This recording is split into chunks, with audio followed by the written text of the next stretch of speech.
동학개미운동에 관한 영상을 올려드렸죠. 동학개미 열기가 국내 증시를 넘어서 해외 증시, 파생 상품까지 뻗쳐나가고 있는데 장외 주식을 거래하는 KOTC까지도 거래가 많이 늘었다고 해서 여기에 관해서 내용 한번 정리해 보도록 하겠습니다. 우선 제가 시장의 구분에 관해서 빠르게 설명드리겠습니다. 장내 시장은 시장의 표준화, 규격화를 통해 상장되는 시장으로 대표적으로 코스피, 코스닥이 있죠. 장외 시장은 반대로 장내 시장이 아닌 시장을 모두 장외 시장이라고 합니다. 그리고 이 장외 시장을 두 가지로 구분을 한다면 이 장외 시장은 규격화와 표준화가 된 시장이 아니기 때문에 직접 거래를 해야겠죠. 직접 주고받으면서 거래하는 게 직접 거래 시장이고, 이 장외 시장도 어느 정도 시장성을 부여하고 거래를 돕기 위해서 만들어진 시장이 있습니다. 이 시장을 바로 점두 시장이라고 합니다. 자, 그럼 여기서 우리나라 장내 시장, 장외 시장이 헷갈리는 족보 정리를 제가 한번 해드리겠습니다. 투자자라면 요 정도는 상식이기 때문에 잘 기억하시기 바랍니다. 장내 시장은 표준화, 규격화를 통해 만든 시장이고 코스피와 코스닥이 있다고 말씀드렸죠. 이 표준화와 규격화는 누가 시킵니까? 우리나라에서 한국거래소가 하고 있습니다. 그래서 코스피와 코스닥은 한국거래소가 관리하고 있습니다. 그럼 이렇게 생각해도 되겠죠. 한국거래소가 만든 시장이 장내 시장이구나. 이렇게 생각해도 맞습니다. 사실 한국거래소가 만든 시장은 코스피와 코스닥 말고도 있습니다. 코넥스와 KSM 시장이죠. 코넥스도 이 장내 시장입니다. 코스피가 1시장, 코스닥이 2시장, 코넥스가 3시장이다. 이렇게 보면 됩니다. 그런데 여러분은 뉴스와 기사에서 코스피, 코스닥 소식이 자주 나오지만 이 코넥스 소식을 들어보셨습니까? 안 나오죠. 왜? 3시장이라고는 하지만 규모가 코스피, 코스닥에 비해서 워낙 작고 활성화도 덜 되어 있기 때문에 코스피와 코스닥에 비해서 급이 많이 떨어진다 보면 됩니다. 코스닥으로 이전 상장을 하기 위한 이 등록문 같은 시장이 바로 3시장, 코넥스 시장이라고 생각을 하면 됩니다. KSM 시장은 장외 시장입니다. 여기서 궁금한 부분이 생길 수도 있겠죠. 장내 시장을 관리하는 한국거래소가 만든 시장인데 왜 KSM은 장외로 구분하느냐라고 생각할 수 있겠지만, 이 KSM 시장 자체, 목적 자체가 스타트업 기업, 비상장 기업, 그러니까 장외 주식을 거래하기 위해서 만든 그런 목적이 있기 때문에 한국거래소가 만들었더라도 구분은 장외 시장으로 구분을 합니다. 또 국내 장외 시장 중 대표적인 점두 시장으로 KOTC가 있습니다. 비상장 주식 거래를 돕기 위한 시장인데 이것은 금융투자협회에서 관리하고 있는 시장입니다. 족보를 좀 정리를 해보면 상장 시장은 뭐다? 코스피 시장, 코스닥 시장, 코넥스 시장까지 상장 시장입니다. 그런데 난 코넥스는 잘 못 들어봤는데, 그렇습니다. 코넥스는 이 아버지를 아버지라고 부르지 못하는 그런 서자 같은 시장의 느낌이 좀 있죠. 급이 좀 안 되기 때문에 말이 상장 시장이지 상장을 위한, 코스닥 상장을 위한 등록문 같은 시장이다. 그래서 실질적으로 비상장 시장에 좀 더 가깝다. 이렇게 이해를 하시면 됩니다. 장외 시장은 장내 밖에 있는 시장이 모두 장외 시장인데 규격화, 표준화 된 시장이 없으니까 직접 거래해야 되지만 너무 불편하죠. 그래서 이 어느 정도 시장성을 부여하고 거래를 할 수 있도록 만든 게 점두 시장이고, 이런 장외 시장, 비상장 시장 주식 거래를 할 수 있는 게 바로 KSM과 KOTC입니다. 그런데 사실 이 KSM 같은 경우에는 거래가 거의 없습니다. 하루에 한두 번 거래가 될 정도? 그렇기 때문에 사실상 존재는 하지 거의 시체라고 보면 됩니다. 그래서 코스피, 코스닥 상장 이전의 시장이라고 하면 우리나라에서는 한국거래소의 코넥스와 금융투자협회의 KOTC 시장으로 볼 수가 있고 E급에서 두 시장은 이 활성화를 위해 조금 경쟁적인 구조에 있다 이렇게 보면 됩니다. 최근 주식 열풍으로 KOTC 시장도 전년 대비 거래 대금이 2,500억에서 4,100억으로 60%나 늘고 이전 상장도 늘면서 정말 잘 나갔습니다. 그런데 비슷한 역할, 라이벌 구조라고 할 수 있는 이 코넥스 시장은 이런 잔치 속에서 오히려 전년보다 3,000억에서 2,800억으로 감소하면서 이 저도 못 먹는 늪에 빠졌다는 소식이 있는데 이유에 관해서 한번 알아보도록 하겠습니다. 자료를 가져왔는데 KOTC와 코넥스 양시장 모두 서로 꾸준히 발전해 온 것은 맞지만 최근 일평균 거래대금 차이가 정말 많이 벌어졌습니다. KOTC 같은 경우에는 하루에 40에서 45억 정도, 코넥스는 25에서 30억 정도 평균적으로 거래가 되고 있는데 불과 1년, 2년 전만 하더라도 서로 양시장 모두 15에서 20억 정도로 비슷했습니다. 그런데 지금은 KOTC가 많을 때는 230억까지 거래 대금이 치솟으면서 물론 이와 같은 경우에는 코로나19의 여파가 있었겠죠. 제약바이오 기업. 하지만 이런 많을 때 갭이 코넥스와 10배가 넘게 차이가 나기도 하기 때문에 이제는 이 두 시장이 다른 급, 다른 클래스가 되려고 하는 것 같습니다. KOTC가 제대로 상승장에 편승을 하면서 지금 한참 물들어올 때 노를 젓고 있는 반면에 코넥스 같은 경우에는 창조 경제의 밑거름이 되겠다라고는 했지만 지금 어떻습니까? 그냥 거름이 되어가고 있습니다. 올 들어 코넥스 상장 기업 수는 3곳에 불과하죠. 지난해와 지금 같은 수준입니다. 여기 나와 있는 이 지표를 한번 보시면 상장 건수도 매년 줄고 있고 시가총액도 올 초 1월에 비해서 또 줄어든 상태입니다. 이 말이 시장에 괜찮은 기업이 어떻습니까? 많이 없으니까 코넥스의 선순환 구조가 제대로 되지 않고 실적이 이렇게 안 좋으니 이 악순환이 반복되고 있다 이렇게 볼 수가 있겠죠. 그러다 보니 이 KOTC가 우리가 코스닥의 바로 아래 시장이다. 코넥스 너 내 아래야 라고 말할 수 있는 이런 상황이 되어가고 있죠. 그럼 코넥스는 왜 늪에 빠졌을까요? 첫 번째로 탈코넥스 효과입니다.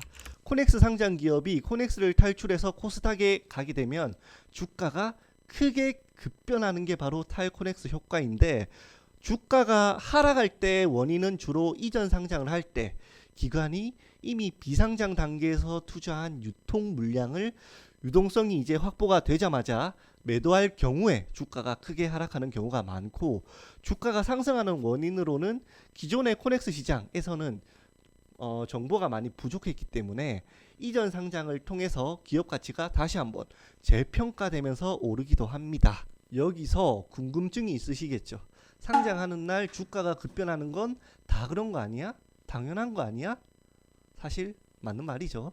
상장할 때 이 호되게 신고식 하는 건 일반적이긴 합니다. 하지만 아까 말씀드렸죠. 코넥스 시장의 목적이 뭡니까? 제3시장으로서 이전 상장을 중개하는 징검다리 역할을 하겠다. 이게 목적인데 이 징검다리가 제대로 역할을 했다면 그러니까 정상적인 유동성과 신뢰성 있는 주가를 미리 형성을 시켰다면 이전 상장을 할 때 주가 변동성이 어때야 합니까? 작아야겠죠. 거의 없어야겠죠. 코넥스의 목적을 고려했을 때 이 역할을 제대로 못한다는 말이 있기 때문에 코넥스에 굳이 먼저 상장을 안 해도 코스닥 상장에 별 영향이 없게 된 거고 그래서 코넥스를 거치지 않은 상장이 여전히 많게 되었습니다. 두 번째, KOTC는 장외 시장이긴 하지만 꽤 규모가 큰 기업이 있기 때문에 투자자 유입 효과가 존재하는데 코넥스는 그렇지 않습니다. 코넥스는 중소기업을 위한 코스닥 상장의 교두보 이런 꼰대 틀을 유지한 결과 지금 KOTC와 시가총액이 3배가 넘게 벌어졌죠. 제가 꼰대 틀이라고 말한 이유가 이 목적성이 시장 발전을 저해하고 있다라고 생각하기 때문입니다. 코넥스에서 가장 큰 규모의 기업이 미코바이오메드라는 회사인데 시가총액이 2,400억 정도가 됩니다. 상위 10개 기업 평균만 봐도 약 1천억 정도가 됩니다. KOTC 같은 경우에 가장 큰 기업은 포스코 건설로 1조 2천억이나 되는 규모의 회사고, 최근 거래대금 상위 종목인 비보존만 보더라도 시가총액이 1조가 넘습니다. 상위 10개 종목 평균이 지금 5천억, 6천억이 되기 때문에 이 규모 차이가 상당히 많이 나고 있는 상황이죠. 구단이나 클럽, 그러니까 어느 분야든 이 슈퍼스타가 인기를 견인하고 있죠. 축구 같은 경우에는 메시, 호날두, 피겨스케이팅에서는 우리나라에서 김연아 선수, 또 유튜브에서는 경제 한 끼, 코스피도 국제시장에서 삼성전자의 인기로 먹고 살듯이 어느 분야에서든 슈퍼스타의 견인력은 상당히 많이 중요합니다. 최근 동학개미의 돈이 KOTC의 인기스타 비보존을 통해서 오상헬스케어나 삼성메디슨 같은 종목에 닿은 것도 같은 이유입니다. 중소기업 말고도 대기업, 인기 있는 기업을 시장 활력을 위해서 상장에 노력을 해야 하는데, 코넥스 같은 경우에는 자본 조달이 필요한 중소기업이라는 이 꼰대 틀 때문에 매출액이 200억, 300억을 넘어서면 안 된다, 이런 상식이 있기 때문에 시장에 유명한 스타가 없게 되고, 그렇게 되니까 투자자의 관심이 떨어지게 된 것으로 보입니다. 추가 참고 자료를 설명드리겠습니다. KOTC는 비신청 지정제도란 게 있습니다. 주주수가 500명이 넘는 기업은 비상장 기업이라고 하더라도 사업 보고서를 제출해야 되는 의무가 있죠.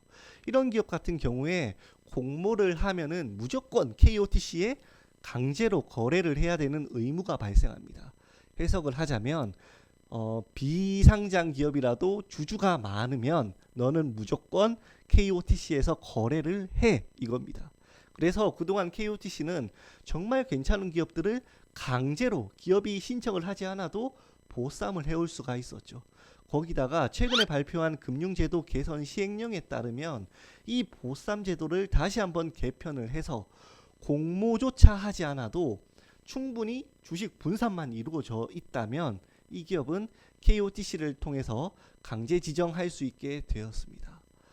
비상장 기업이지만 이 주주가 많다는 말은 대기업인 경우가 많겠죠. 그래서 이 KOTC에 지금 한국증권금융과 LG 계열사, 현대엔지니어링, 현대 계열사 이런 기업들이 앞으로 추가적으로 입성을 할 가능성이 더 커진 상황입니다. 만약에 또 이렇게 되면 코넥스는 더 인기가 없어질 것 같죠.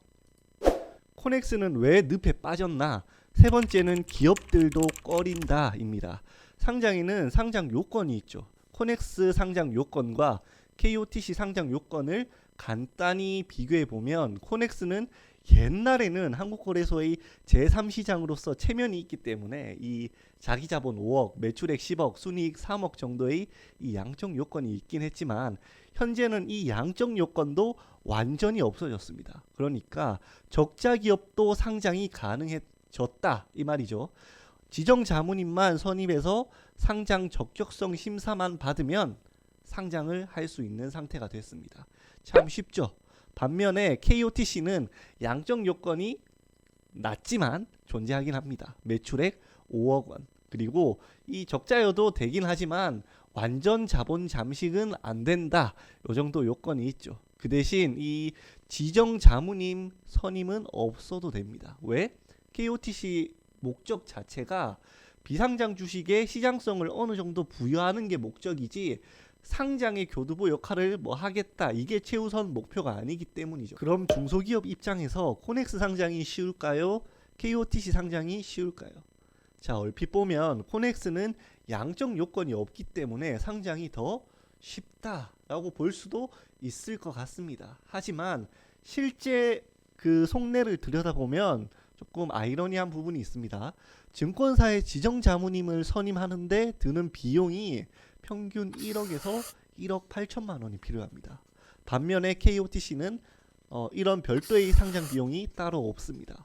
자, 물론 이제 코넥스는 이 모토가 코스닥의 상장 징검다리 역할이기 때문에 상장 적격성 심사를 받게 하는 게 잘못됐다 뭐 이렇게 말할 수는 없지만 중소기업에게 이 1억 뭐 1억에서 2억 정도의 돈은 사실 벼룩의 간을 빼 중소기업에게는 좀 부담스러울 수밖에 없는 금액이죠. 이 사실을 코넥스 놈들도 모르는 건 아닙니다. 최근 관련된 정책을 보면 선착순 13개사까지만 이 상장에 드는 비용을 지원해 주겠다 이런 정책이 나왔습니다. 뭐 사실 어느 정도 효과야 있겠지만 단기적으로 뭐 멀리 봤을 때는 여전히 KOTC는 상장에 대한 비용이 제로이기 때문에 큰 효과는 없을 것이라 생각이 됩니다. 정말 제대로 된 정책을 하려면 일단 상장을 시켜주고 상장 이후에 몇 년까지 지정 자문님을 선임해라 뭐 이런 요건을 두던지 아니면 뭐 코넥스에 상장하면 좀 더 강력한 메리트 뭐 정부 사업에 조금 더 메리트를 주던지 아니면 뭐 고용에 대한 지원을 해주던지 이런 강력한 지원이 더 필요할 것 같습니다. 네 번째 바로 주식 분산의 문제입니다. KOTC 같은 경우에는 주식 분산을 기본적으로 1%는 하라 이런 게 요건으로 정해져 있습니다. 요건이 정해져 있다는 거지 실제로 이 KOTC 상장 기준 자체가 공모 실적이 있는 기업을 대상으로 하기 때문에 시장에는 충분히 많은 주주와 유통 주식 수가 있는 주식들이 상장되어 있다 이렇게 보면 됩니다. 그런데 이 코넥스 같은 경우에는 주식 분산의 요건 또 상장 기준이 없기 때문에 정말 대주주가 주식을 100% 가지고 있어서 거래조차 안 되는 종목이 존재합니다. 화면에 제가 자료를 가져왔는데 코넥스는 작년 기준 소액주주 지분율 그러니까 유통되는 주식이 10% 미만인 종목이 전체의 3분의 1이나 됐습니다. 사실 뭐 이걸 가계로 치면 오픈은 했지만 장사는 안 한다 뭐 이렇게 볼 수도 있겠죠. 뭐 이것만 봐도 사실 이게 말이 됩니까? 코넥스는 이런 문제를 깨우치는데 5년이나 걸렸습니다. 그래서 2020년 말까지 주식 분산을 적어도 5% 이상으로 조치를 취하지 않으면 상폐를 시키겠다 이런 식으로 규정을 바꾸긴 했지만 그래도 이 전반적으로 유동성 자체는 KOTC보다 아직까지 안 좋을 수밖에 없을 것 같습니다. 지금까지 제가 말씀드린 것만 봐도 코넥스 운영이 정말 답답하다 이렇게 느끼셨을 텐데 코넥스 왜 늪에 빠졌는가? 다섯 번째 요인은 그야말로 고구마를 하나 더 먹은 느낌이 나실 겁니다. 여러분 코스피 코스닥 거래하실 때 계좌에 얼마를 넣고 거래하시나요? 만 원만 넣어도 되고 뭐 10만 원만 넣어도 되고 얼마를 넣어야 된다는 개념이 없죠. 주식 투자하고 싶은 만큼만 넣으면 됩니다. KOTC도 마찬가지입니다. 참고로 뭐 KOTC 코넥스 코스피 코스닥과 마찬가지로 PC에서 똑같이 HTS 통해서 거래 가능합니다. 그런데 코넥스는 계좌에 3천만 원이 있어야 거래가 가능합니다. 놀라운 것은 19년까지는 1억 원이 필요했고 더 놀라운 것은 15년까지는 계좌에 3억 원이 있는 사람만 거래가 가능했습니다. 금융시장에서 예탁금 제도는 투자자 보호를 위해서 이 리스크에 따라서 진입 장벽으로 활용은 하고 있지만 이 정도 예탁금이면 사실 일반 투자자는 투자하지 말라 뭐 이런 얘기죠. 지금 파생 상품인 선물도 예탁금이 1,000만 원까지 낮아졌습니다. 그래서 개인 투자자가 선물에도 많이 투자를 하고 있죠. 이런 마당에 또 KOTC는 예탁금도 없는 마당에 여전히 예탁금 3천만 원을 고집하는 이 코넥스는 이 예탁금이 또 조금 더 많이 낮아져야 한다고 생각을 합니다. 지금까지 정리를 하자면 한국거래소가 5년째 코넥스를 활성화시키겠다 노래를 부르고 있지만 지갑이 두꺼운 투자자만 거래가 가능하고 그런데 지갑이 또 두꺼우면 뭐합니까?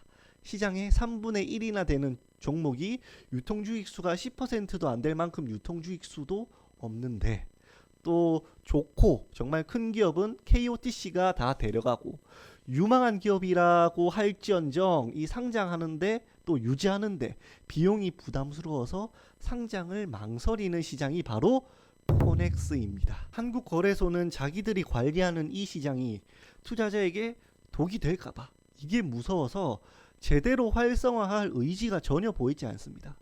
코스피, 코스닥 시장에 상장한 종목들도 처음에는 다 비상장 회사였죠. 자본시장의 건강한 성장을 위해서는 이 비상장, 벤처, 스타트업 이런 투자는 매우 중요하죠. 예를 들어서 뭐 패션 업계를 이끄는 뭐 명품 구찌나 뭐 IT 산업을 이끄는 뭐 유튜브, 뭐 알리바바, 페이스북 이런 위대한 투자는 모두 비상장 단계에서 이루어지고 있고 실제로 이제 개인 투자자까지 이 비상장 단계의 관심이 매우 높아지고 있는 상황인데 이 한국거래소는 이제 코넥스가 정말 제대로 활성화가 되게끔 정신 좀 차렸으면 좋겠습니다. 수고하셨습니다.